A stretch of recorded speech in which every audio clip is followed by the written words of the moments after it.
Hello, everyone. Well, Yes. welcome to the Empowerment Series. Wait, let's go to Gallery View.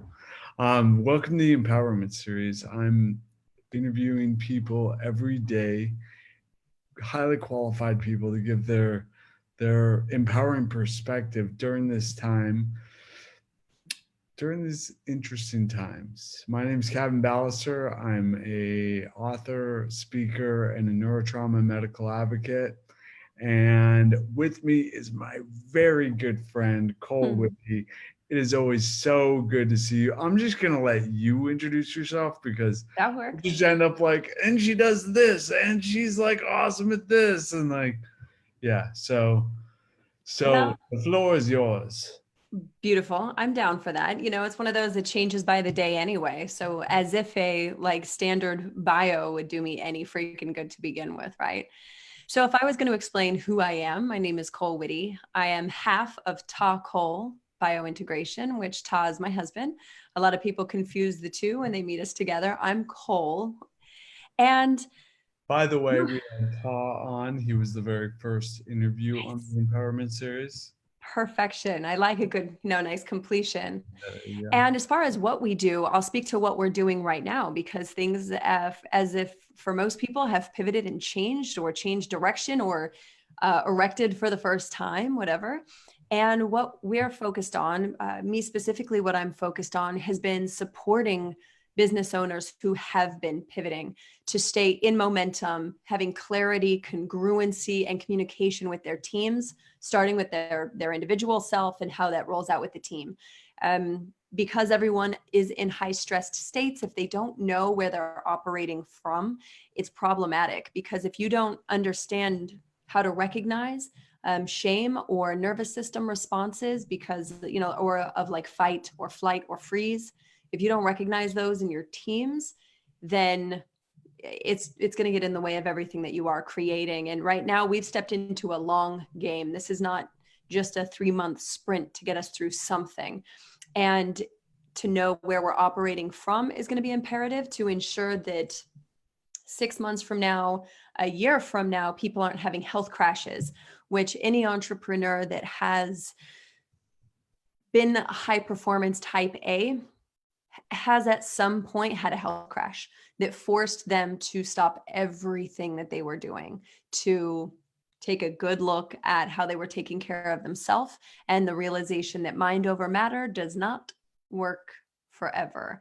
So we're here to support that with business owners to say, yes, let's keep you in momentum. Yes, let's keep you in creativity, expansion, and clarity, and what that means by first identifying where they're operating from, where they want to be, what are their trajectories, and how to support the totality of who they are, not just their physical health, not just their mental health, but the totality of the human organism as it relates to their business.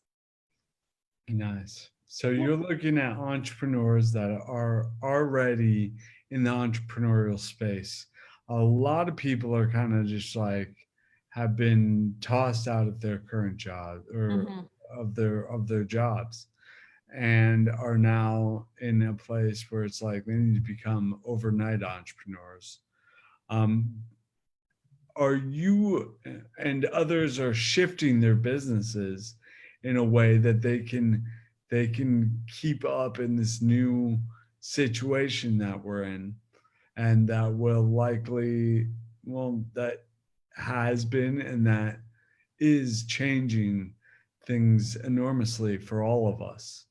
Yeah. So could you give some tools for those categories?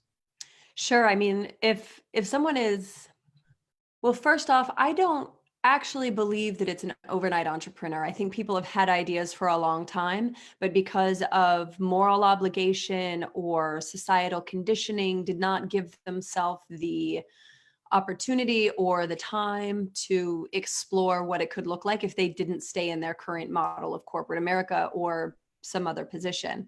So I think that it's something that if someone is shifting into it, they've been thinking about it for a long time. They either just didn't know how or who or what. And because of responsibilities, felt like they couldn't afford to. Right. And now there's more people that are looking at it as I can't afford not to. maybe I can clearly see I'm 4 months from getting a paycheck, and that's not going to work. Or my job isn't going to be there anymore because my company will not survive this climate. So how I actually perceive it is, if someone is just entering maybe the expression of their entrepreneurism in this climate, is first really getting clear in what does the market need right now. Usually or typically creating from that space can leave a big misstep. But with how everything is up in the air right now, consider how you can serve the entrepreneurs that are pivoting, right? Because there are so many that have, like, if I was just starting out, where I would seek out first is entrepreneurs and businesses who got through the 2008 crisis. It's not the same, but there are similar ways of performing that are going to support you in creating a business.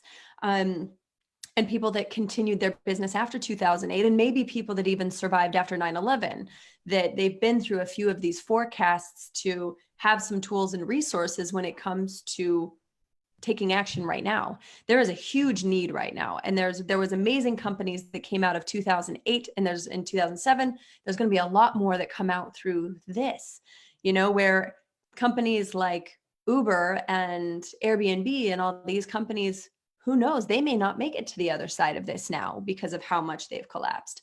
So if I was telling someone to simplify, is the first thing, simplify. Don't think about these big systems. Don't consider how you'll be $1 million company. What can you do right now in your immediate community to bring in $1,000 in the next week? So $1,000 isn't a little bit of money either. But when you consider the needs, let's say that a local farmer in your community that now doesn't have they don't have farmers markets. And that farmers market is a big thing for you that you're missing. And if you're missing that, then there's probably other people in your community missing that. Can you go door to door in your neighborhood from 6 feet, right? Ring the doorbell, stand back. You can always appreciate people's distancing if they're adhering to that. And just say, hey, I'm your neighbor I live down the street, and I usually get food at farmers markets. And I realize that I really need food. Then it's very, for my body right now and my immune system, it's important. Would you be interested if I get the farmer to come deliver, or I'll do the deliveries I'll bring you a produce list, and for $50 a week, I'll bring you a box of produce or whatever you come up with. If you find 25 families to do that, right? You already are bringing in instant income and doing it on a small scale. Don't worry about how you're going to make it some big systematic process yet. Start with a pen and paper. Can people do Venmo or cash? Just do it one step at a time, as simple as possible. Get something up and running. What are the needs right now? There's thousands of people that used to attend farmers markets. Now there's thousands of people that aren't getting their food the way that they're used to. Can you create just a free Facebook page where people join, and you say, okay, tomatoes are going out this week. Who wants an order? Shoot me the money. I deliver tomatoes on Thursdays. There's always something you can do with immediacy. So when it comes to creating something new, it's keeping it as simple as possible. Business plans are nice when you have an entire business. When you're a solopreneur, when you're one person or two people, or maybe it's your whole little family, first create how much money do we need right now? Right? If we need $3,000 to fortify maybe medical costs or things that we need to be able to pay for, first identify the number. And then if you were like, okay, so if I was going to be able to make $100 a week per family to bring them 2 big boxes of produce or whatever, because then they don't have to go to the store, right? So they may come in contact with you, but they're not coming in contact with all the other people that have gone to the store. So then if you show up and you're like, okay, well, if I need to make $1,000, then I not only need 10 families per week to make $1,000 per week. That would cover your initial costs, right? You can worry about the how you can organize once there's enough data and information to organize it. I think that quite often people go kind of get ahead of themselves into how would I be able to digitize this process and simplify it. And it's like, no, first come up with a process, because you don't even know what you're trying to reverse engineer yet, or you don't know what you're trying to create a system out of yet. And if you're just a small operation, then it's not that big of a deal, right? And that means if you handle this neighborhood, then you've got a friend that, like, because we're in Austin. If you have a friend that lives in Cedar Park and they're like, I want to do that too. You're like, great, this is how I did it. I'll sell you the system of how I did it and the flyers that I made for $100, and then you go do it. Before you know it, in every neighborhood, someone's also paying you $100 for the process you created of how you approach local farms, and how, like, now it's turning into something you can sell virtually, where people are like, holy shit, I would love to do that in my community. So it's like, it's simplifying. Yes, big picture is great, but if you know right now with immediacy, you can't think clearly because you're so afraid of not having enough, you can't make these big decisions. Simplicity. What do you need first? What needs to happen right now in the next 30 days? How much money do you need to have? And then reverse engineer from there, and trust that your trajectory will continue to grow and expand as you see what works and what doesn't work. It doesn't have to be some huge, I want to make the new Uber of urban farming. You know what I mean? Like, it could evolve to that, but it's really a simplification if you're just starting. And if you've been a business owner and you're noticing a pivot in the market, what I can assure you is that if you've been doing mostly virtual coaching that was very hands off, or your company has been very hands off, authenticity and vulnerability is going to have to lean in. People are looking for connection. And so if you have an existing customer list that you haven't reached out to yet, that you haven't checked in on, that you haven't said, hey, we're just wondering, how are you? Or here's how we could be supported right now, you're missing out on not only the opportunity to be supported, but for your audience to know that they matter to you. And right now, above all else, people are, at least what I'm hearing and perceiving, are feeling abandoned, not considered, not important, in many ways. So asking yourself, have I checked in with my audience? Have I seen how they're doing? That was a lot of things at once, but I think it was a good jumping point. That was good. That was good for people that have for companies that are already established and are broken down. Like, check in with your customer base. That's awesome. Using this time to really look at what you have and what resources you have and what you're able to do with that, and getting creative. Things have shifted enormously, and now your customer base may be totally different, a different scene. So getting imaginative and creative about how things can happen. That's a great call. With finding where that value is, it's also not necessarily something that's new, that's born out of this crisis, that we're currently in, but something that has always been and has been a gift that you have always had. For example, what about artists? Let's Mm-hmm. take artists for example, who are no longer in galleries. There's no longer galleries happening, things of that sort. What something you have there? Yeah, I mean, look, it's artists, it's musicians, it's all sorts of things, right? Like, if musicians don't have a live place to play, there's no money, there's no show, whether it's touring or playing at restaurants.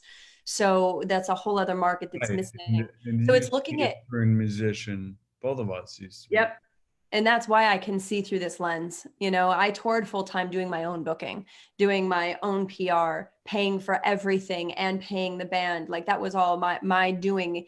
And that was in a market that people said musicians can't make money in. So only imagine now what people are perceiving. You really can't make money in it. So it depends on what your intention is. If you're going to sit back and look at it from the side of like, wow, I can't do things the way that I did them before. That's right. That's true.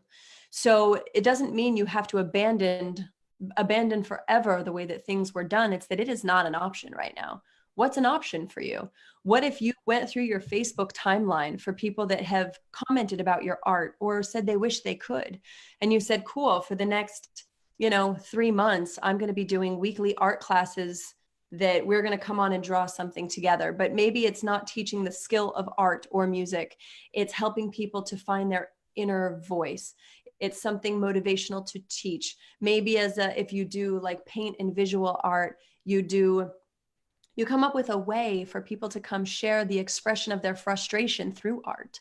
It's like, let's get it out of your head and onto some paper, what you're feeling, right? Or maybe it's someone that's never learned an instrument that you're like, hey, for the next 3 months, I'm going to do virtual lessons. That may not be your favorite thing to do. You don't have to look at this as an abandonment of what was. It's knowing that for now, you can either take inspired and empowered action that is still with purpose. The purpose is to feed yourself and take care of yourself. What a gift. What a gift that you have a trade that you could find a way to charge for it.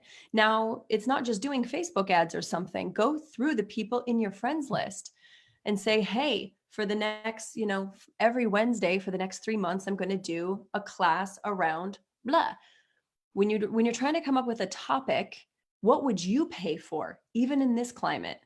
How much, right? If you were like, well, you know what, I'd pay $25 to learn this about painting. That took me 2 years to learn. That if I would have known that would have been amazing.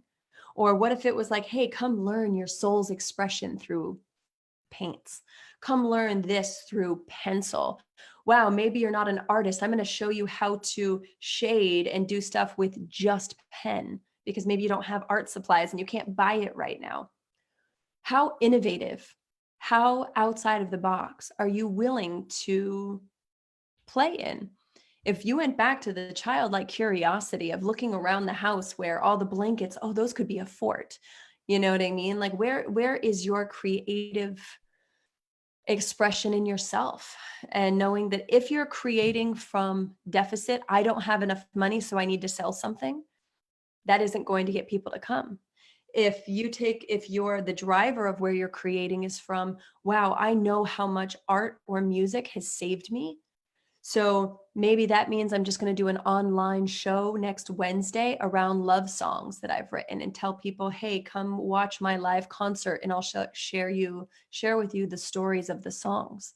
It's a more intimate connection. You're not just playing music for 30 minutes. You're playing the more intimate parts of yourself, the poems you've written before, inviting people to come share. Like, it's fine. Like, what would get you to spend money right now to attend something, virtually or otherwise? I'm getting hit up by the minute of online things to attend, whether it's concerts, shows, book readings, whatever. What is your unique take, perspective on what you do and why you do it? And this is the opportunity to get to know the self. What do you believe? And then what are you going to do with that knowing? How could you help someone that was maybe 3 steps behind you in art, in music? Like, wow, guys, I learned this really cool trick on guitar using this foam thing. Oh, that's funny. It's green, so it doesn't show up on my screen. That's funny. Nice. So it's right now, it's going to show who feels the opportunity and who feels the deficit. Yes, there are a lot of people in deficit. No question. The beautiful thing is, if you look to entrepreneurs and musicians, they've learned how to survive off of nothing. I can literally, in fact, I traveled the entire world on less than $12,000 for a whole year. That included my Airbnbs, my flights, and the flights were the most expensive part. So it's learning you can do this, right? If you have food on your table today and you have enough even for tomorrow, you have everything that you need. Cities are not shutting off utilities. Will you have to pay it back? Yep. That's not a now issue. That's a later issue. And there's going to be enough people that are in that boat. And if you've got teams that you're trying to figure out how to keep them on payroll and all of that stuff, find resources that are supportive. We're going to be teaming up and supporting Mike Dillard in his business building processes. There's women like Christina Wise that help teach how to go through and take an inventory of your money so that you know how to survive climates like this so that you can. That's why she says she survived through after 2008. You've got people like Alex Sharfin teaching you how to pivot your business with immediacy, what you can do, how to stay in creativity, momentum, and flow.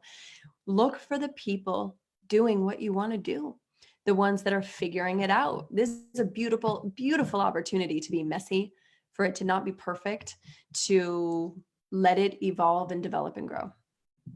Nice. Yeah, absolutely. Absolutely. I was, with me, I'm a neurotrauma medical advocate. I work with people who often have a loved one in a really serious condition, often in a coma or going through whatever, and it's like I have a client currently who is unable to leave the hospital, Mm-hmm. uh, and is kind of stuck in the hospital right now. Um, and it's really tricky for me to figure out how to pivot into that position, into a position where we can help when the situations have changed quite a bit. So there's a lot of creativity that's kind of mystery to many of us also. And so with me, yeah, go ahead. As far as what I just said, I how mean, do you address that? you cannot access creativity if your health is severely compromised, right? So if it's someone that is struggling with their health right now, or they're the caretaker of someone, the first step is you have to fortify this container first, which means you might have to reach new levels of asking for help. And that could include, how can I lower stress in my life? Because the more heightened you are in fight, flight, freeze, or just a elevated nervous system response or activated nervous system response, you lose access to the front of your brain, as you know. And so the place that accesses creativity, that doesn't even exist if you're stressed out. And that includes physical stress, emotional stress, dietary stress, anything that is taking you to that distress, so it's heightened levels. So the first thing is, how do I lower the physiological stress that's around me? What do I actually have control over? So before we think about what can I create, it's what can I control to lower stress? That could be diet. Diet is one of the fastest ways to get clarity. Because the more clear neurologically your brain can operate from, the lower inflammation responses you have, the clearer you can think. So step one may not be accessing clarity. It might be creating more calm, creating some more space so that it's even something that's a possibility. Otherwise, it's not even a possibility. So it's almost like first we have to identify, where are we? One of the ways that we do that specifically with business owners and entrepreneurs is what we call the three energies of evolution. It depends in what energy of evolution you're in. We identify the snake, the puma, and the condor. So a lot of our mentors come from Peru, as far as like indigenous or Andean prophecies and religions and belief structures. So those are three power animals from Peru. And if someone is in a snake energy, they're in a transformational process. That could be a health crash in any varying element of it. They're changing. So maybe they're still recovering in health, and that brings gifts and it brings a lot of hurt, right? There's a lot of suffering that comes with that. And they're also, if someone's in a transformational process of the energy, it might be they're letting go of the stories that aren't serving them anymore. They're shedding the skin. They're coming to realizations. The thing that is tough about being in the energy of the snake is that it can be really overwhelming, because they're like, geez, I just realized I'm a snake down in the grass. What I really want is to fly like the condor. I can't. I can't do that from here. And it's not a forward trajectory. It's not linear. It's a back and forth, figuring out what to do, how to do it, when can it shift, or what do I need? It's a lot of exploration, which then brings to the second energy of evolution, which is the puma. Puma is when someone has now shifted into, all right, I know what I need.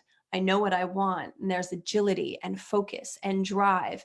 And now I can figure out how to get there, because now I'm clear on where I want to go. There's a trusting of the self. There's now leadership starts to come into play. People come to you for support with specific things. The only thing in staying in any energy forever is it will ultimately hold you back physically, emotionally, mentally. So a lot of entrepreneurs function in this Puma energy. The problem with Puma energy is you can't stay, like there's a pendulum swing to it. It's either hyper vigilant in the hunt, right? The focus is there and nothing's going to quit till it gets it. But then there's the other that's nothing. So it's either all or nothing with Puma energy. So if you stay in the hunt right now, if someone is pivoting their business and they spend the next 6 months in a heightened sympathetic state, they're going to crash their immune system. And that's if it makes it 6 months. We'll assume that's a healthy Puma energy when they started, but they're no longer watching the markers for health. They're focused on their purpose only, but that's proving that your purpose is more important than you are, which we can get into, the morality of it, or your beliefs that your purpose is greater than you, but then your purpose dies without you and the whole idea kind of crumbles. Where we're looking to support people is the Puma energy to this Condor energy. So a condor is a vulture-like looking bird from Peru. They've got maybe a 13-ish foot wingspan.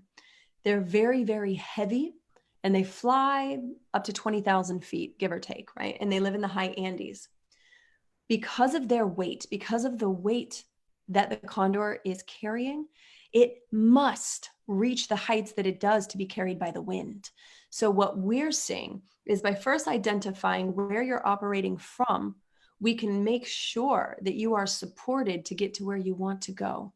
Puma energy is long distance. Puma energy is when you no longer have to experience trauma and drama or the hunt for growth or to feed or to take care of yourself, because they are really considered nature's cleanup crew. They're the ones that, in my perception, and the people we work with, that are the ones that are cleaning up the healthcare system, that are working outside of typical medical structures. They're looking to find more sustainability, longevity, and optimization, which isn't going to be over in 30 days. They've already been doing this work. Now it's, how do we take this opportunity to really bring this into fruition and in this time right now? And so in Andean belief, the condor is the one that brought the messages from heaven to earth. And that is my perception of the people that we work with, and anyone that feels that deep calling right now, is it's that this is my time. This is my time to serve, to be present. Your time right now might be the caretaker of someone. Like, find compassion and gratitude for that this is what we need from you right now. And if you're just sitting at home watching Netflix every single day, I'm not saying don't watch it, but if you're watching it every single day, we need you, right? We need the leaders out here. We need people that have something they can contribute and give, because they don't have to take care of their kids that are home full time right now, and if maybe you don't have kids, but you're great with kids, is there a service you can provide for parents in the neighborhood, even if it's remotely, to say, I'll help your kids do their homework. I'll do it for $20 an hour, whatever. But you can still go door to door in your neighborhood to ask for people looking for the service, because they can't pivot because they've got 4 kids at home all of a sudden, right? So it's like, look at where you can serve in your immediate community, and wherever you are, find deep compassion and gratitude for that. Like for you, Kevin, if there's people that follow you that aren't caretakers, is there something that they wish they would have known as a caretaker 2 years ago, that it's like, wow, if this was a $25 handout that I could take over to a nursing facility or to a care center of varying types and say, hey, I'd like to offer this to the families of everyone who has a family member here. Right? I've got this handout. I've got this $25 offering, or this class that I'm going to be doing. Like, take yourself out of the macrocosm and bring it into what's directly in front of you right now, because this is an opportunity to test what's going to be relevant in the future. So you have to know first where you are.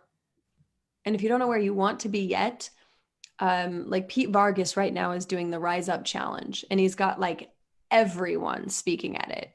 And that one has great videos to explore. What could you do right now, basically, for an offering for $25 or $50 or whatever? And he's bringing the best of online marketers to help with that. And I've watched a couple of the videos. It is legit what they're sharing. It's really incredible stuff. And anyone that will take the time, carve out an hour, get up an hour before your kids, you know, see if there's a neighbor that will help them with their homework. If I had small children right now, I would be screwed because me and math problems, right? So I kind of rambled there a little bit, but all of that really to say, first, if you recognize you're a snake, you're a puma or a condor, it helps to bring clarity to what could support you right now where you are to get you to where you want to go. But first we have to know where you are. Love that. Well, I'm definitely Puma. And you're like, and that's your main, those are the people you mainly work with. Yeah. Pumas, two condors. And I love the ideas, the where you're getting it from Peruvian um ancient what would you call it? Well, I mean, it's all story, right? I mean, that's the messages that came from our ancestors that in the US, because we don't have very many lineage backgrounds and associations here, people have taken on religion. And religion can be a beautiful thing for some. For me, the stories of the people, the representation of animals can be incredible teachers. You know, the animals that are still here, the animals that can help us. How is it showing up in your life? You know, if I continue to see a hummingbird outside of my window and I don't usually see them, I'm like, is there, what could be behind that? It's not that if we look close enough there are synchronicities, it's that there always are. And if you're willing to bring presence to what's being presented to you in any moment, in any given time, you'll realize you have everything that you need. It's when we get ahead of ourselves into the future. But what if? What am I can't pay my house this month. If I can't pay it in 2 months, what am I going to do? What am I going to do? That's in 2 months. Keep it present. Keep it one step at a time. Look for the synchronicities. Look for the support. If you don't see what you need, ask for it. There's incredible groups like IntelliHelp, right? That Ron Lynch put together. If you need basic food and things like that, there are people there giving it, but you have to ask for it. You're gonna have to let go of some pride if you realize that, like, wow, I was an 8-figure entrepreneur. Now I don't have any food in my pantry and I had to let go of my whole team. You're gonna have to put that pride down, right? You're gonna have to be a person, vulnerable. And that's the greatest gift you can bring to humanity right now. Totally. That's awesome. Thank you so much, Cole. Yeah. Where can people learn more about you? The internet, but whatever it says on the internet's all a lie. No, I'm just kidding. Um, I mean, the most Remember when effective that was the case? the most effective way, we started a inner circle list that is off of Facebook. That's webinars. Well, we're going to start it next week, talking in more detail of resources, what's going on, what you can do, how this is impacting people. If you text the word optimize with a Z to 22999, then it adds you to the list. And I don't send out messages except for when it's for one of these live webinars where we can get on and really talk through some stuff. Because depending on where you are, impacts greatly how you're, or even what support you're going to need to get to where you're going. And that's something that we have seen is one of our superpowers. So doing it that way is great.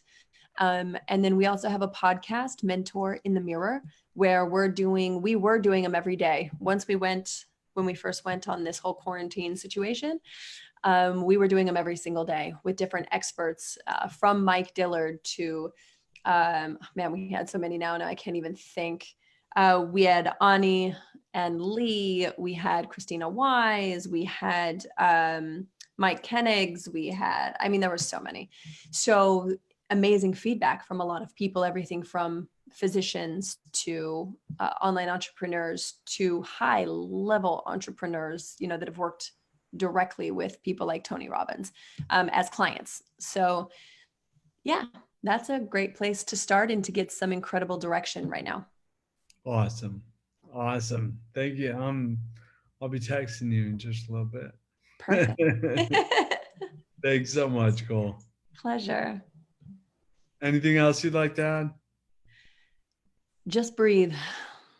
You know, oxygen is one of the fastest ways to start to bring some clarity. Nice and easy and slow, just breathe. That's the one thing that your body cannot live without for longer than 6-ish minutes before you start to die.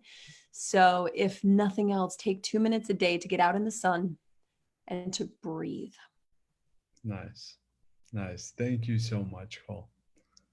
Talk soon. And thank Yes. you, my friends. We'll see you tomorrow.